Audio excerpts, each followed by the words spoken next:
ಬೀದಿ ನಾಯಿಗಳ ಹೆಸರಲ್ಲಿ ಜಿಬಿಎ ಲೂಟಿ. ಬೀದಿ ನಾಯಿಗಳ ಶೆಡ್ಗೆ 50 ಲಕ್ಷದ ಟೆಂಡರ್. ಅಕ್ರಮವಾಗಿ ನಾಯಿಗಳ ಕೂಡಿಟ್ಟ ಆರೋಪ.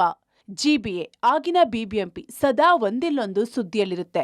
ಬೇಜವಾಬ್ದಾರಿತನ, ಲೂಟಿ, ಹೀಗೆ ಒಂದಿಲ್ಲೊಂದು ವಿಚಾರದಲ್ಲಿ ಆರೋಪಗಳು ಕೇಳಿ ಬರುತ್ತಲೇ ಇರ್ತವೆ. ಈ ಮಧ್ಯೆ ಬೆಂಗಳೂರಿಗರ ಕೆಂಗಣ್ಣಿಗೆ ಜಿಬಿಎ ಗುರಿಯಾಗಿದೆ. ಬೀದಿ ನಾಯಿ ಹೆಸರಲ್ಲಿ ಬಿರಿಯಾನಿ ಸ್ಕೀಮ್ ಬಳಿಕ ಈಗ ಶ್ವಾನ ನಿರ್ವಹಣೆಯ ವೀಕ್ಷಣಾ ಕೇಂದ್ರದ ಗೋಲ್ಮಾಲ್ ಸದ್ದು ಮಾಡ್ತಿದೆ. ಪಬ್ಲಿಕ್ ಟಿವಿ ಜಿಬಿಎ ಮಹಾ ಸ್ಕ್ಯಾಮ್ ಬಿಚ್ಚಿಡುತ್ತಿದೆ.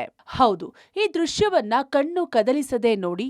ಈ ಶೀಟ್ ಹಾಕಿದ ಶೆಡ್ಗೆ ಖರ್ಚು ಮಾಡಿದ್ದು ಬರೋಬ್ಬರಿ 50 ಲಕ್ಷವಂತೆ. ಅಂದ ಹಾಗೆ ಇದು ಯಲಹಂಕದಲ್ಲಿರುವ ನಾಯಿ ಶೆಡ್.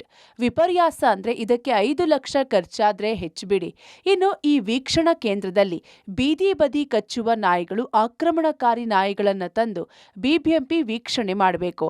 ಆದ್ರೆ ಈ ವೀಕ್ಷಣಾ ಕೇಂದ್ರದ ಶೆಡ್ಗೆ ಬರೋಬ್ಬರಿ 1/2 ಕೋಟಿ ಬಿಲ್ ಮಾಡಿರುವ ಜಿಬಿಎ ನಿಯತ್ತಾಗಿ ನಾಯಿಗಳನ್ನ ತಂದು ಹಾಕಿದ್ಯಾ? ಅದೂ ಇಲ್ಲ ಸ್ವಾಮಿ. ಕೈಗೆ ಸಿಕ್ಕ ನಾಯಿಗಳನ್ನ ಎಳೆದುಕೊಂಡು ಕೂಡಿ ಹಾಕಿದೆ ಅನ್ನುವ ಆರೋಪ ಪ್ರಾಣಿಪ್ರಿಯರದ್ದು.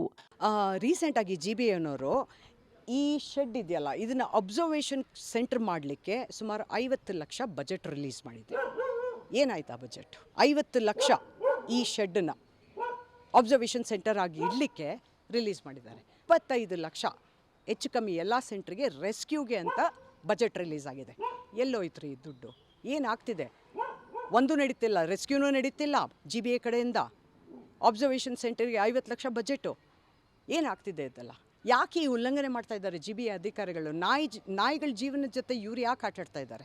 ಆಕ್ರಮಣಕಾರಿ ನಾಯಿ ಅಂತ ಚಂದನೆ ಬಾಲ ಅಲ್ಲಾಡಿಸುವ ನಾಯಿಗಳನ್ನೆಲ್ಲ ಎತ್ತಾಕೊಂಡು ಜಿಬಿಎ ಬಂದಿದೆ ಅನ್ನೋದು ಪ್ರಾಣಿಪ್ರಿಯರ ಆರೋಪ. ಅಷ್ಟೇ ಅಲ್ಲ, ಹಾಲು ಕುಡಿಯುವ ನಾಯಿ ಮರಿಗಳನ್ನ ಅಮಾನವೀಯವಾಗಿ ಕೂಡಿ ಹಾಕಿದೆ. ಇದರಿಂದ ಸಿಟ್ಟಿಗೆದ್ದ ಪ್ರಾಣಿಪ್ರಿಯರು ಯಲಹಂಕ ಠಾಣೆಗೆ ಜಿಬಿಎ ಅಧಿಕಾರಿಗಳ ವಿರುದ್ಧ ದೂರು ನೀಡಿದ್ದಾರೆ. ಜಿಬಿಎನಲ್ಲಿ ಇಷ್ಟೊಂದು ಡಾಗ್ಸ್ನ, ಒಂದು 50 ಇಂದ 60 ಡಾಗ್ಸ್ನ ಇಲ್ಲಿ ತಂದಿಟ್ಟಿದ್ದಾರೆ. ಎಲ್ಲ ಡಾಗ್ ಬೈಟ್ ಕೇಸ್ ಅಂತ ಅಂದ್ಬಿಟ್ಟು ತಂದಿಟ್ಟಿದ್ದಾರೆ. ಇದಕ್ಕೆ ಯಾವುದೇ ರೀತಿ ದಾಖಲಾತಿಗಳು ಎಲ್ಲೂ ಇಲ್ಲ. ಇದು ಯಾವುದೂ ಡಾಗ್ ಬೈಟ್ ಕೇಸ್ ಅಂದ್ಬಿಟ್ಟು ಹಾಕಿರೋಂಥದ್ದು ಎಲ್ಲ ಫ್ರೆಂಡ್ಲಿ ಡಾಗ್ಸು. ಈಗ ನಾವೇ ಅದ್ರ ಕೈ ಹತ್ರ ಬಾಯಿ ಇಟ್ರೂ ಅದು ಕಚ್ತಾ ಇಲ್ಲ.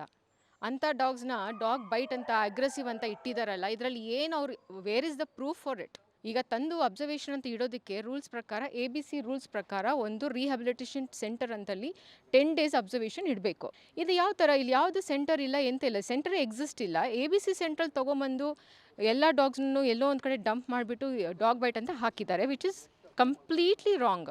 ಆಯಿತಾ? ಆಮೇಲೆ 10 ಡೇಸ್ ಅಬ್ಸರ್ವೇಷನ್ ಇಡಬೇಕಾಗಿತ್ತು. ಅದು ಬಿಟ್ಟು 4-5 ತಿಂಗಳಿಂದ ಅದನ್ನು ಕೂಡ ಹಾಕ್ಕೊಂಡು ಜೈಲಲ್ಲಿ ಇಟ್ಟಿದ್ದಾರೆ. ಚಿಕ್ಕ ಚಿಕ್ಕ ನಾಯಿ ಮರಿಗಳು ನೋಡ್ತಾ ಇದ್ದೀವಿ ನಾವು. ಅಲ್ಲ, 4-5 ನಾಯಿ ಮರಿನ ಹಾಕಿದಾರಲ್ಲ, ಅದು ಯಾವ ತಪ್ಪು ಮಾಡಿದೆ?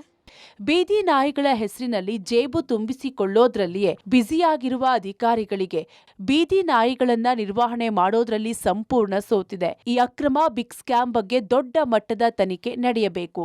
ಪವಿತ್ರ ಕಡ್ತಲ, ಪಬ್ಲಿಕ್ ಟಿವಿ, ಬೆಂಗಳೂರು.